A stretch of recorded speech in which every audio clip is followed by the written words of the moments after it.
बिस्मिल्लाहिर्रहमानिर्रहीम। Today's topic of discussion is haematology pharmacology. तो आज की इस वीडियो के अंदर हम ब्लड फार्माकोलॉजी को डिस्कस कर लेते हैं। तो सबसे पहले एंटीप्लेटलेट ड्रग है। एंटीप्लेटलेट ड्रग के अंदर एस्प्रिन है जो थ्रोम्बोक्सिन A2 के सिंथेसिस को ब्लॉक कर देती है। क्लोपिडोग्रिल और टिक्लोपिडीन है ADP को रिसेप्टर को एंटागोनाइज कर देती है। एप्सिक्सामाब, टिरोफिबान, एप्टीफिबाटाइड GP2B और 3 ये रिसेप्टर को ब्लॉक कर देती है।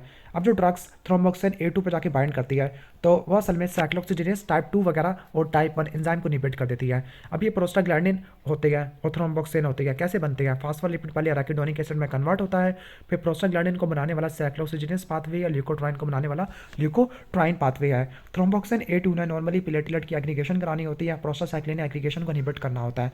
एस्पिरिन साइक्लोऑक्सीजिनेज का रिवर्सिबल इनहिबिटर है। ओके, फिर इसके बाद ऐसी ड्रग्स है जो ADP पे जाके काम करती है। जो ADP रिसेप्टर है, ओके, तो ये प्लेटलेट की एग्रीगेशन को बढ़ा देता है। इसको इनहिबिट करने वाली क्लोपिडोग्रिल और टिक्लोपिडीन होती है। जो क्लोपिडोग्रिल और टिक्लोपिडीन इसको ब्लॉक कर देती है P2Y12 को। लेकिन इनको जो क्लोपिडोग्रिल होती है ये प्रो ड्रग होती है, इनके एक्टिवेशन के लिए CYP2C19 होता है।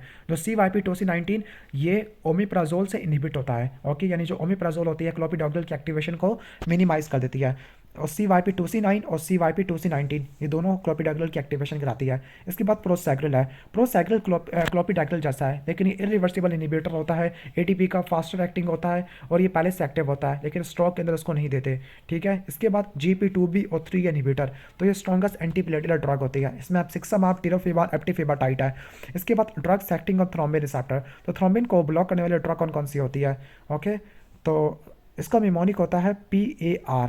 जो PAR रिसेप्टर होते हैं थ्रोम्बिन के रिसेप्टर होते हैं जहाँ पे थ्रोम्बिन आके बाइंड करना होता है। तो PAR ब्लॉकर के अंदर एटोपेक्सार और वेरोपेक्सार आते हैं, वैसे ये बुक के अंदर लिखा हुआ नहीं है। फिर आती है एंटीफिब्रिन ड्रग या एंटीकोगुलेंट। जो एंटीकोगुलेंट होती है, ओके, तो जो ओरल एंटीकोगुलेंट है इसमें विटामिन के एंटागोनिस्ट है, डायरेक्ट थ्रोम्बिन इनहिबिटर और फैक्टर 10 इनहिबिटर। तो पहले स्टार्ट करते हैं विटामिन के एंटागोनिस्ट वगैरह वारफरीन को। जो वारफरीन होती है इसने 2 के साथ 9-10 जिनको विटामिन के की ज़रूरत होती है उनके पोस्ट ट्रांसलेशन मॉडिफिकेशन को ब्लॉक कर देना, गामा कार्बोक्सिलेशन को मिनिमाइज कर देना है।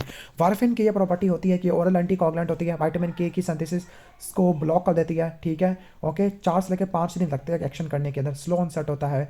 ओके, तो इसका जो एंटीकोगुलेंट इफेक्ट होता है यानी बॉडी के अंदर वो काफ़ी ज़्यादा इफेक्टिव होता है, लेकिन प्रेगनेंसी में कॉन्ट्राइंडिकेटेड है क्योंकि इसकी वजह से फीटल वारफिन सिंड्रोम होगा। वारफिन ऑस्टियोकैल्सिन की एक्टिवेशन को मिनिमाइज कर देती है, स्केलेटल डिफॉर्मिटी होगा, माइक्रोसेफली और नेजल हाइपोप्लेजिया हो जाएगा। जो वारफिन के इफेक्ट को मॉनिटर करने के लिए प्रोथ्रोम्बिन टाइम या इंटरनेशनल नॉर्मलाइज रेशियो होती है। ओके, जो मॉनिटरिंग होती है, वारफिन सिर्फ एक्सट्रिंसिक पाथवे को इनहिबिट करती है, उसको मॉनिटर करने के लिए प्रोथ्रोम्बिन टाइम और INR होता है। अब ये थोड़ा सा इसको समझा रही है, हम इसको छोड़ देते हैं। इसके बाद हम आगे चलते हैं। इंटरनेशनल नॉर्मलाइज रेशियो है। International normalise ratio prothrombin test और कंट्रोल की रेशियो होती है। वारफिन अगर ओवरडोज में ले ली तो ब्लीडिंग हो सकती है। ओके, ठीक है, तो इसको ट्रीट करने के लिए 2 के साथ 9-10 फ्रेश फ्रोजन प्लाज्मा की फॉर्म में देना पड़ेगा। लेकिन अगर 4 फैक्टर एप्लीकेबल नहीं है तो फ्रेश फ्रोजन प्लाज्मा दे दो या फिर कोआगुलेशन फैक्टर्स दे दो। अगर फ्रेश फ्रोजन प्लाज्मा भी नहीं है तो होल ब्लड दे दो। अगर वो भी अवेलेबल नहीं है तो विटामिन के दे दो। तो विटामिन के वारफरीन ओवरडोज का एंटीडोट होता है। इसके बाद डायरेक्ट थ्रोम्बिन इनहिबिटर, तो डेबिकेट्रॉन ओरली देते हैं, कोई मॉनिटरिंग की जरूरत नहीं है। डेबिकेट्रॉन की टॉक्सिटी को मिनिमाइज करने के लिए डायरिसुजीमाब होता है। इसके बाद डायरेक्ट फैक्टर 10 इनहिबिटर, इसमें रिवरोक्साबान, एडोक्साबान और एपेक्साबान आते हैं। ठीक है, ओके, तो ये फैक्टर 10 को इनहिबिट कर देते हैं, इनकी मॉनिटरिंग करने की जरूरत भी नहीं होती। इसके बाद इंजेक्टेबल ओरल एंटीकोगुलेंट, तो इसमें इनडायरेक्ट फैक्टर 2 इनहिबिटर और डायरेक्ट फैक्टर 2 इनहिबिटर। इनडायरेक्ट के अंदर हेपरिन आती है जबकि डायरेक्ट के अंदर हम दूसरी ड्रग आती है। इनडायरेक्ट में जो हेपरिन है एंटीथ्रोम्बिन 3 के साथ बाइंड करती है। एंटीथ्रोम्बिन 3 फैक्टर 2 को और फैक्टर 10 को उड़ा देती है। जो अनफ्रैक्शनेटेड हेपरिन होती है, ओके, ठीक हो गया, तो वो एंटीथ्रोम्बिन 3 को एक्टिवेट करती है और वो एंटीथ्रोम्बिन 3 फैक्टर 2 को और फैक्टर 10 को दोनों को एक्टिवेट कर देता है। ठीक है, जबकि लो मॉलिक्यूलर वेट वाली, लो मॉलिक्यूलर वेट को हम फ्रैक्शनेटेड भी कहते हैं। ठीक है, जिसमें हम एनेक्साप्रिन, डेल्टाज़ेप्रिन आती है, तो ये फैक्टर 10 को इनहिबिट कर देती है। फोंडापारानेक्स फैक्टर 10 को इनहिबिट कर देती है। हेपरिन को सबकुटेनियस या इंट्रावेनस रूट से देते हैं, इंट्रामस्कुलर से नहीं देते क्योंकि हीमाटोमा हो जाता है। फैक्टर 10 को फैक्टर 2 को इनहिबिट कर देती है। इमीडिएट एक्शन है, एक्यूट कंडीशन के अंदर देते हैं। एंटीकोगुलेंट ऑफ चॉइस है प्रेगनेंसी के अंदर मॉनिटरिंग करने के लिए। एक्टिवेटेड पार्शियल थ्रोम्बस प्लास्टिन टाइम है। एंटीडोट प्रोटामिन सल्फेट होता है। साइड इफेक्ट के अंदर ब्लीडिंग है। हेपरिन इंड्यूस थ्रोम्बोसाइटोपिनिया होता है। लो मॉलिक्यूलर वेट हेपरिन के लिए कोई मॉनिटरिंग की जरूरत नहीं होती, लेकिन फिर भी हम एंटी फैक्टर 10 ऐसे कर सकते हैं। हेपरिन की वजह से हेपरिन इंड्यूस थ्रोम्बोसाइटोपिनिया हो सकता है जिसमें थ्रोम्बोसिस हो जाएगा और इसके लिए drug of choice direct thrombin inhibitor होती है। अब जो डायरेक्ट थ्रोम्बिन इनहिबिटर होती है जो ओरल है तो वो डेबिकेट्रॉन है, जबकि इंजेक्टेबल के अंदर हीरोडिन, लैपिरोडिन, बिवालिरोडिन और एर्गेट्रोबान आ जाते हैं। ओके, जो एंटीकोगुलेंट है वो मोस्ट इफेक्टिव होते हैं इन द वीनस थ्रोम्बोसिस, ठीक है, स्पेसिफिकली डीवीटी के अंदर और पल्मोनरी बॉलिज्म के अंदर।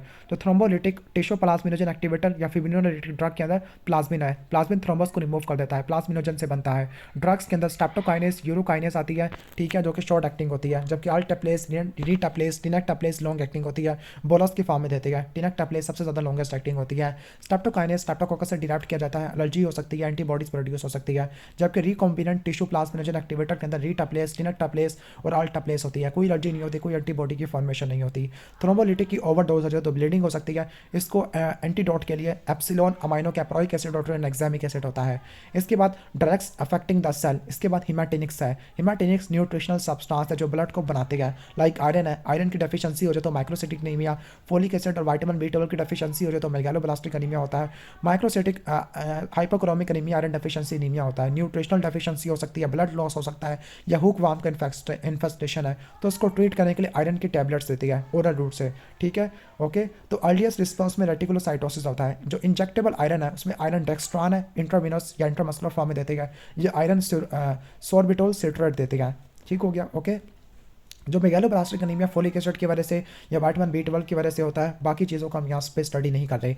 आगे हिमाटोपोइटिक ग्रोथ फैक्टर है, आरबीसी के लिए रिथ्रोपोइटिन होता है। Anaemia due to chronic renal failure है या एंटी कैंसर ड्रग की वजह से माइलोसप्रेशन है, तो उसको ट्रीट करने के लिए इस्तेमाल होता है। WBC के अंदर GCSF और GM-CSF है, तो वो ल्यूकोपीनिया बोन मैरो की वजह से होता है, या प्लूरिपोटेंशियल हेमाटोपोइटिक स्टेम सेल को बनाने के लिए इस्तेमाल होता है, मोबिलाइज करने के लिए इस्तेमाल होता है। जो प्लेटलेट है उसमें इंटरल्यूकिन 11 एगोनिस्ट है और थ्रोम्बोपोइटिन होता है, थ्रोम्बोसाइटोपिनिया को ट्रीट करने के लिए इस्तेमाल होता है। एरिथ्रोपोइटिन अनीमिया को ट्रीट करने के लिए इस्तेमाल होता है, स्पेसिफिकली ऐसा अनीमिया जो माइलोसप्रेशन या क्रोनिक किडनी फेलियर की वजह से होता है। ओवरडोज की वजह से पोलोसाइथीमिया हो सकता है। ड्रग के अंदर रिकॉम्बिनेंट के अंदर डार्बोपोइटिन होती है। GCSF और GM-CSF न्यूट्रोपीनिया को ट्रीट करने के लिए इस्तेमाल होती है। GCSF के अंदर फिलग्रास्टिन और GM-CSF के अंदर सारग्रामोस्टिन होती है। इंटरल्यूकिन 11 के जो ओपरल वैकिन होता है thrombocytopenia due to anti cancer drug, उसको ट्रीट करने के लिए इस्तेमाल होता है। जबकि थ्रोम्बोपोइटिन एगोनिस्ट के अंदर आते हैं, ओके, तो उसमें रोमेप्लास्टिन और एल्ट्रम्बोपैग आते हैं। इडियोपैथिक थ्रोम्बोसाइटोपिनिक पुरपुरा वगैरह